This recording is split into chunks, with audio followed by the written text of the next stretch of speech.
Bonjour à tous, dans cette vidéo nous allons voir comment déterminer la raison d'une suite géométrique. Dans l'exemple on nous dit soit UN une suite géométrique et dans chaque cas de déterminer la raison Q de cette suite. Alors avant de faire ça on va rappeler ce qu'est une suite géométrique. Et donc on dit qu'une suite UN est géométrique lorsque chaque terme de la suite est obtenu à partir du précédent en multipliant toujours par un même nombre qu'on note Q et qu'on appelle la raison. Autrement dit, une suite est géométrique si pour tout entier naturel n, et bien pour obtenir UN plus 1, on fait Q fois UN. Alors une conséquence de cette relation, eh bien ça va être que lorsqu'on divise UN plus 1 par UN, eh bien on obtient la raison. Autrement dit, lorsqu'on a deux termes consécutifs d'une suite géométrique, il suffit de les diviser pour obtenir la raison. Eh bien c'est justement ce qu'on va faire dans la première question, puisqu'on connaît U3 qui vaut 18 et U4 qui vaut 54, eh bien on sait que la raison ce sera le quotient U4 divisé par U3. Autrement dit, la raison est égale à 54 divisé par 18, et donc on peut dire que la raison de cette suite est égale à 3.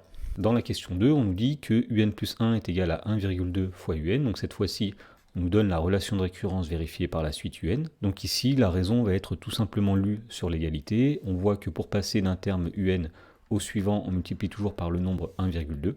Autrement dit, la raison de cette suite, dans ce cas, c'est Q égale 1,2. Dans la question numéro 3, on nous dit cette fois-ci que U7 est égal à 64 et que U9 est égal à 36.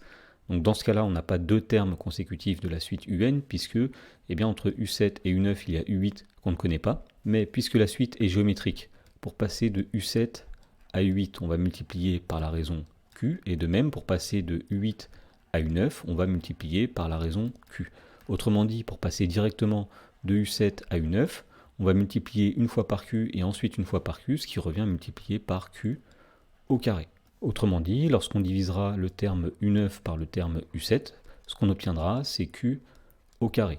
Alors U9 divisé par U7, c'est 36 divisé par 64, c'est-à-dire que Q au carré est égal à 0,5625. Donc puisqu'on connaît Q au carré, pour déterminer la raison Q, il suffit simplement de prendre la racine carrée de Q au carré, c'est-à-dire la racine carrée de 0,5625, et on trouve que la raison est égale à 0,75.